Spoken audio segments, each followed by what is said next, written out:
Hey, what's up guys, it's Bakes and thank you for joining me again for day number 11 in my 31 Days of Horror. Today's movie is a film from 1992, the third film in a franchise. Of course, today's movie is Alien 3. Now, this was an interesting one to go back and rewatch for myself. For the longest time, I thought I had seen Alien 3, and that still might be the case. I might have just seen it that long ago that I didn't remember much. But rewatching it this time around, a lot of the stuff didn't feel too familiar with me. It felt very foreign. Maybe I'm getting some of the later Alien sequel moments mixed up with this one, but I could have sworn I'd seen Alien 3. But yeah, rewatching it this time around, it just didn't feel too familiar. So this was an interesting one to check out again. But before I get into my thoughts of Alien 3, we'll quickly go through the plot for this one. So this movie obviously takes place after the events of Aliens, the Alien sequel. The escape pod that Ripley and the crew, escape with in Alien 2, it crash lands on this prison planet, and they open it up, take Ripley out. She's the only survivor. She's out of it for a little bit, but once she comes to, she starts to become worried that an alien was also inside the pod, and has now escaped in the prison. And of course, to make this a movie, that is exactly what's happened. An alien is now loose in this prison planet, and they have to find a way of surviving. So that's pretty much the plot for this one, so let's get into my thoughts of Alien 3. Now, where do I want to start with this one? I was actually taking notes on the actual alien xenomorph design throughout this film, and I should quickly specify as well, I haven't seen any of the Alien films in a while, and to be completely honest, the whole Alien franchise is one that I don't come back to very often at all, so my xenomorph knowledge and lore and history could be off a little bit, so just bear with me there when I'm actually talking about the alien. But the alien design seemed a little bit different from what I normally envision with the xenomorphs. First of all, it looked a little bit like scrawny and dog-like, and first of all, that could be because in this movie it's essentially a newborn, juvenile sort of thing, so maybe that's sort of why its design could look a little bit different to me. But I actually didn't mind it. The alien has this more like industrial sort of look to me in this film, and I thought that suited because, one, the setting, as I said, it's like this space prison, so a lot of the backgrounds are metal and metallic and sort of got this, as I said, industrial look, so the alien sort of blended into that. The typical alien xenomorph that you picture is like big, black, slimy, got this slick finish to it. The alien at moments in this film sort of had like reddish and brown in it, and as I said, I thought it really suited the setting. To be completely honest, they do use a fair amount of CGI in this movie that I wasn't a fan of. It's very typical 90s CGI, so, it doesn't completely hold up to date. I would have liked them to use a bit more practical, and they still do use practical effects in this movie, but I feel like a lot of the CGI in this one doesn't hold up. It's not terrible, but it is your typical 90s CGI that they use for the alien in this one.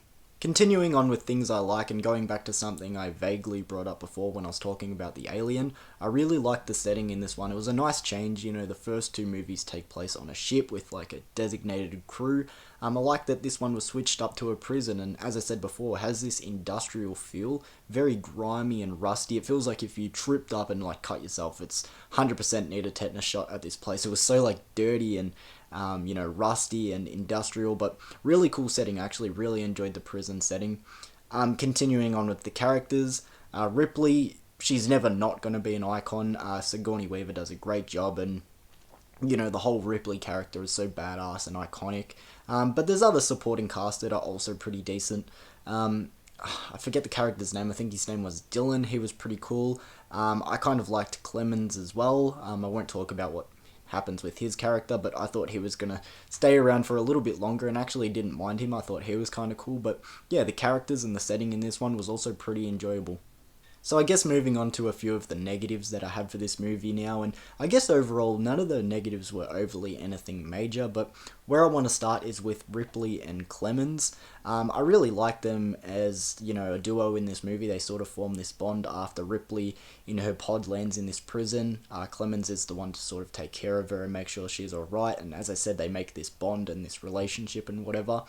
But they keep withholding information from each other. It's almost like every scene where they're having one-on-one dialogue, someone is not telling the other person something, and it sort of gets old once it goes on for a little while. Like, for example, Ripley She's paranoid that the alien was in the pod with her, but for the longest time she doesn't tell Clemens about it. I'm not sure if she ever tells Clemens about it, but it feels like something that is important. Like, even if she's wrong, it's probably just a good thing to give someone a heads up. Yeah, there might have been an alien in there. Like, who cares if you're wrong?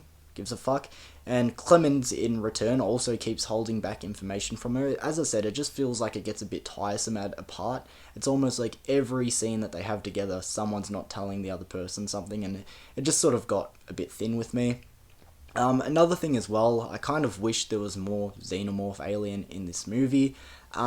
Typical creature feature, no one's ever gonna watch a monster movie and be like, I'll tell you what, there was too much of the monster. Like, everyone always wants to see more alien with these alien films, so it could be a bit of that, so take this one with a grain of salt. But I do wish there was a bit more alien in this movie, especially in, maybe the first and second act.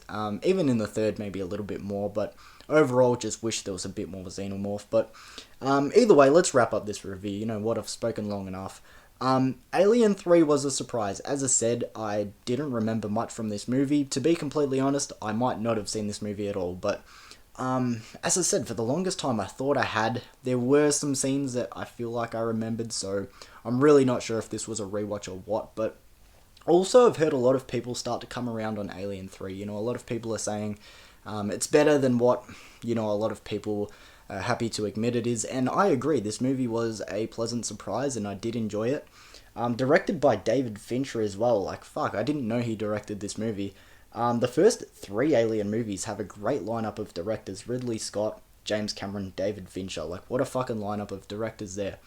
But either way, this movie was a pleasant surprise, really enjoyed it. I'm going to give Alien 3 a 7 out of 10.